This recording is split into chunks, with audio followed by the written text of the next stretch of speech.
Alright guys, I do not know what I'm going to title this one. I do not know when you are actually going to see this one, but I have a list of, well, there's one that's like even earlier, but like 19th century and like 20th century cultural historical stories for this supplemental. I don't really know exactly how to qualify all of them, but there's something about them that to me just kind of says like, I'm going to tell you a story, and it kind of then explodes more culturally, right? So like this is one thing that's happening, but this is kind of how it explains a cultural moment. And so I've kind of grouped these. Some of them are better than others, and we'll talk about it. But if you like that kind of like story nonfiction, I think that you're gonna find at least maybe hopefully one thing in here that's interesting. So the first one that I'm going to talk about literally calls itself a cultural history, and that is Extreme North, A Cultural History by Bernard Brunner. Now, this book, I talked about it I think in like several other videos where I was like, I'm so sick and tired of like political science, and I just want a book about like pirates or Vikings, and this book talks about Vikings. When it's talking about the extreme north, it's talking about the cultural history of how there's a global sense in the world, that there's like a global north and a global south.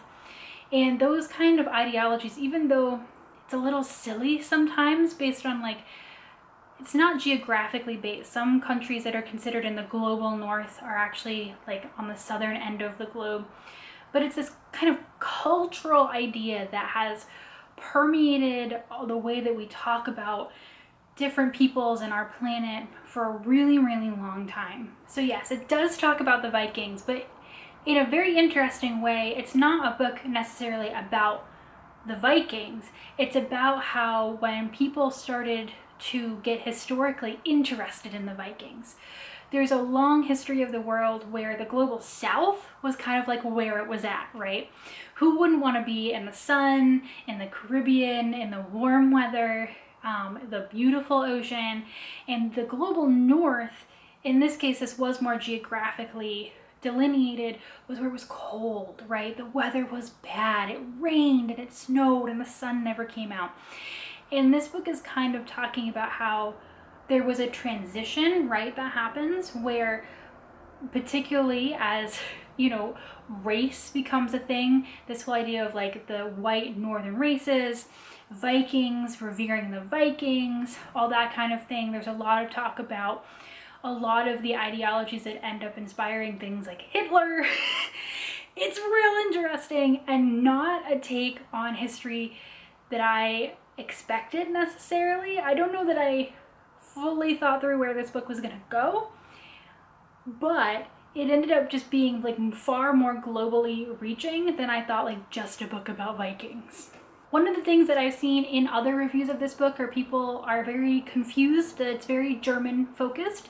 Bernard Brunner is a German writer. This book was originally written in German. It was translated into English. So if you're looking at something that explores the extreme north, the global north, cultural north from an American perspective, America does come up, but not that much. That's what I mean. This book is very focused on German, European uses of those terms. So again, a more global perspective, which was really interesting, and from a totally different non-American perspective, just really interesting things to chew on. It wasn't like the best written book. Again, it was translated.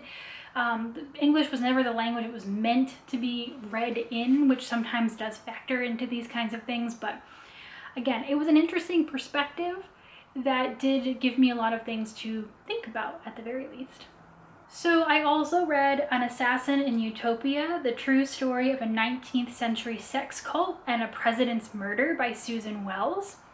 Technically, I picked this up because it was a new book, or what I thought was going to be a new book on James Garfield's assassination.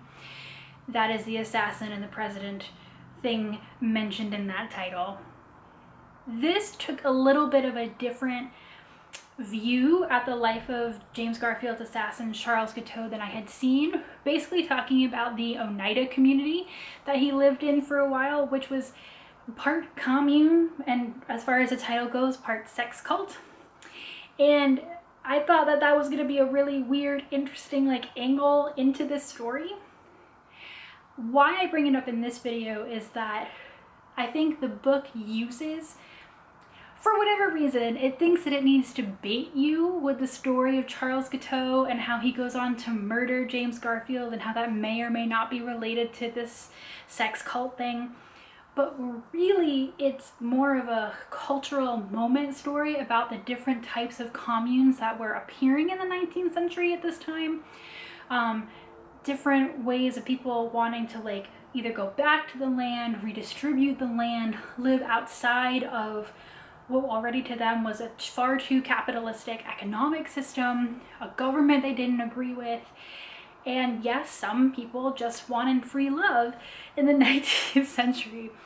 And it thinks that it needs to get you into that with Charles Guiteau and how he eventually goes on to assassinate James Garfield, even though that's really not the point of the story in the end. I don't know why you couldn't have just said sex cult. I think that that would have got other people into it, but I don't know. Anyway, I came for the presidential history. That was not necessarily what I found, but it was still an interesting book. Wouldn't say it was a great book, but it was interesting, if not what I expected. I apparently had a 19th century thing going on because I also recently read American Radicals, How 19th Century Protest Shaped the Nation by Holly Jackson. This was really, really interesting. It was a look at the social activism and the activists of the 19th century. So you're looking at particularly pre and post Civil War, both for African American rights, for women's rights, but also socialism, workers' rights, and the aforementioned commune/free love communities that were often also cropping up about this time. So it had an interesting intersection with the Assassin book, which I would not have expected had you just put those two titles next to each other. What I really loved about this book was that it took a moment to really discuss the intricacies and, you know, the different factions within some things that in our history books are often talked about as a monolith, right? So if you think about, just for example, African American rights, you hear of the abolitionist movement. But of course, there were so many different factions to that movement. Some that were like entirely made up of white people who, even though they were abolitionists, didn't want to let African Americans in. And they believed, for example, that African Americans should be sent to like back to Africa, right? Then there were communities that wanted to relocate African Americans to another African nation led by African Americans. There were abolitionist organizations that believed in, that African Americans should be able to stay in this country and be a full-fledged citizen in this country and not have to move back to an African nation. Some of those were led by well-meaning white people who also didn't let African Americans in. Some were coalition groups. And then there was also the intersection, right, with women's rights. And did white women have rights in these groups? Did African American women have rights in these groups, right? There's all these different questions and different feeling and thinking. And so when we talk about the abolitionist movement, and we just kind of paint it with a broad stroke, we lose all of those intricacies and the different ways that people were thinking and the different kind of alliances also that were made across these groups. And it's just really interesting. It was so fascinating. I don't think that I expected to get as into it as I did, because it also told stories about people I had never heard of. And so, you hear, for example, a lot about William Garrison and his work with the abolitionist movement, but just told stories about people who led movements that, they're not the top 5 people that make it into your history book, so maybe you've never heard of them before, but they're so important. And I didn't expect to get as interested in it as I did. I really enjoyed it. And I have a friend who is in the same doctoral program as me, who is really into social activism and the history of social activism in this country. And I was like, you have to read this book, because I've done reading on social activism that's more contemporary. I had never seen something that focused on those movements right in the 19th century. So if you're looking for a historical view of social activism, how it has operated in America previously, and how some things change, but some things stay the same in terms of organizing and, you know, the way that opposition treats these movements, it's really interesting. And again, I requested it on a whim from Libby, mostly because I was like, oh, well, I'll start it and maybe Megan will like it and I'll tell her about it. And then I was like, no, I really liked this. So much more successful look at the 19th century, I think, than the Assassin book. Less about the sex cults, but I really enjoyed just when we take this thing that we think about as like one monolith, when we know that nothing is a monolith, right? Everything has intricacies, people think in different ways, and this really picked apart the different movements, and I just really enjoyed it. I don't know how to transition into this one, so I'll also just say that I'm also including in this video the new release from Timothy Egan, A Fever in the Heartland, the Ku Klux Klan's Plot to Take Over America and the Woman Who Stopped Them. Now, I mostly put this on hold because I know that Timothy Egan in the past has won a bunch of other awards for his nonfiction writing, and when I saw that he had a new book out, I was like, oh, well, I've heard that he's a really good writer and I haven't read anything of his before, but maybe I'll try this one out, because I was kind of attached to And the Woman That Stopped Them, right? I don't know much about the history of the KKK outside of, you know, the basic textbook stuff. And I definitely hadn't heard about this story in Indiana about kind of like the downfall of the Indiana Klan. I wish before I had started it that I had paid more attention to reviews. I try not to read many of those until after I have read, this is just general for all books. I try not to read any reviews before I've read the book myself, because I don't want anyone else's opinions to color my own. What happened there, and because I requested the book less about the topic and more on the author, is that I was not aware that the woman who stopped them was going to meet such a violent end in this story. This is, of course, all nonfiction. I don't know if this is like a spoiler alert. I don't think that it is. But basically what happens is that the Klan in Indiana becomes very, very, very powerful. And the leader at the time basically has a history of sexual predation and sexual violence. And he kidnaps a woman, commits a sexual assault against her, commits violence against her.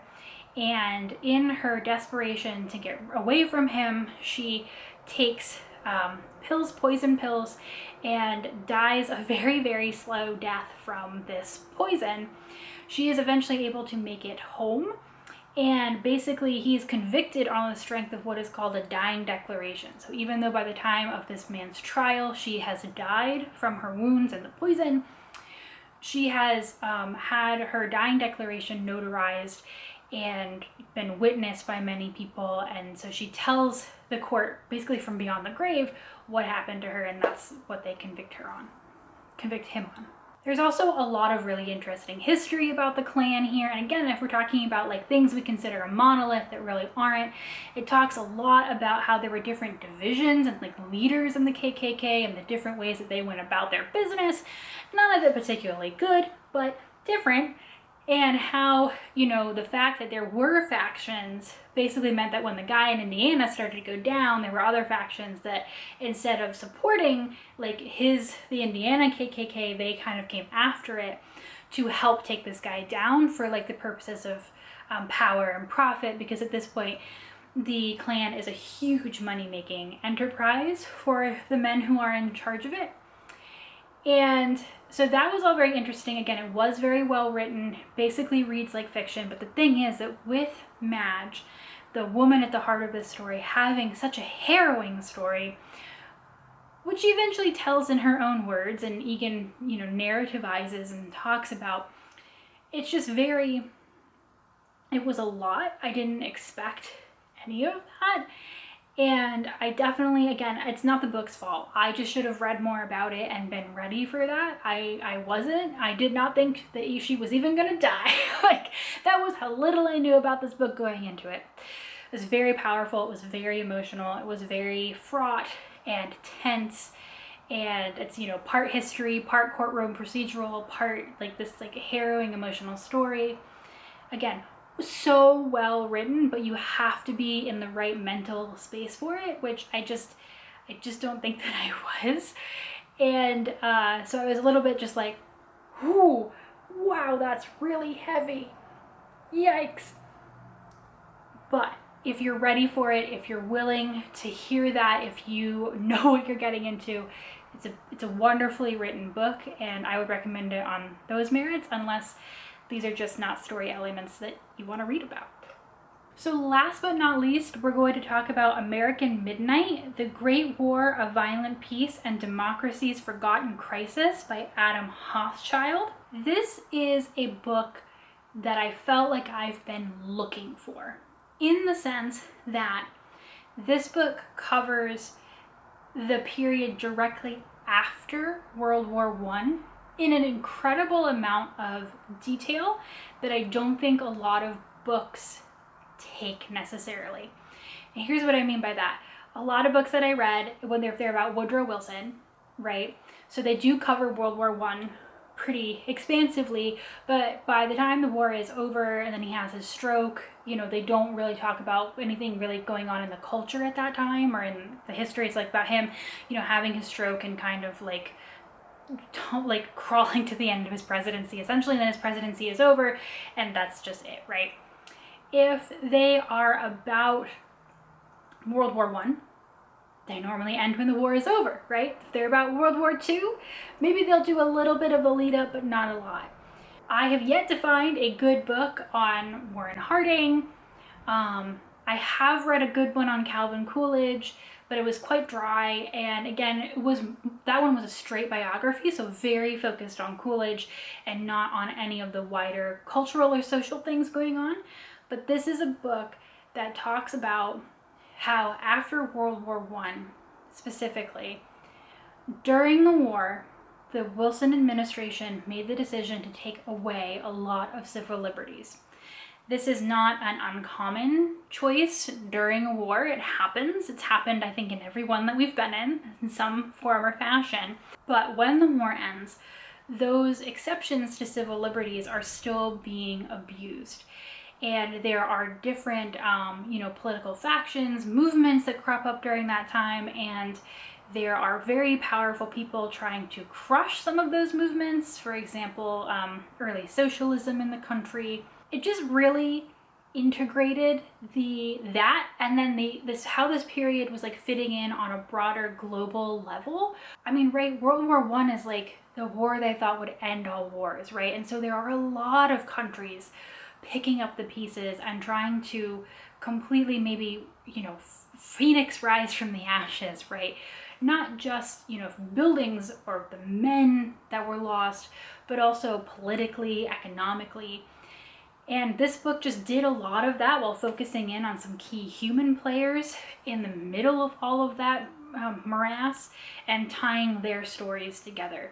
So I was really excited when I saw this because it just felt like a piece of the history that I have been looking for somebody to go into more detail, and I hadn't really found that book up until this point. Because it is far-ranging, there were definitely points where I was like, I wish you had spent a little bit more time like explaining that. I think I did in the end give it like 4 or just over 4 stars. But I think that it fills a really key hole, at least for me, in the books that I've been able to find, and does the job that it sets out to do really, really well. So if this is something where you're looking for more of that, like, what were the aftershocks of World War I? Kind of a book that really focuses in on that. This is definitely, I would definitely recommend this to you because it was very well written. Again, I always do these on audiobooks, so in a book even this wide-ranging, this global, with so many different characters, listening to the audiobook, I didn't really have a problem following it. So just very well written, well done, and I was excited to finally just learn more about this socio-cultural, political period than I feel like anyone's ever really looked at quite like this. So that was a lot of different things, but I was very excited with so many of these to at least learn a new like socio-cultural political piece of some history. Whether or not the books were super successful or not, there's some ups and downs here, but maybe there's something here for you. If you have any other recommendations, similar themes to these books, other books that you think really dig into an interesting moment where no one else has gone before, let me know down in the comments. Otherwise, I'll see you guys next time. Bye.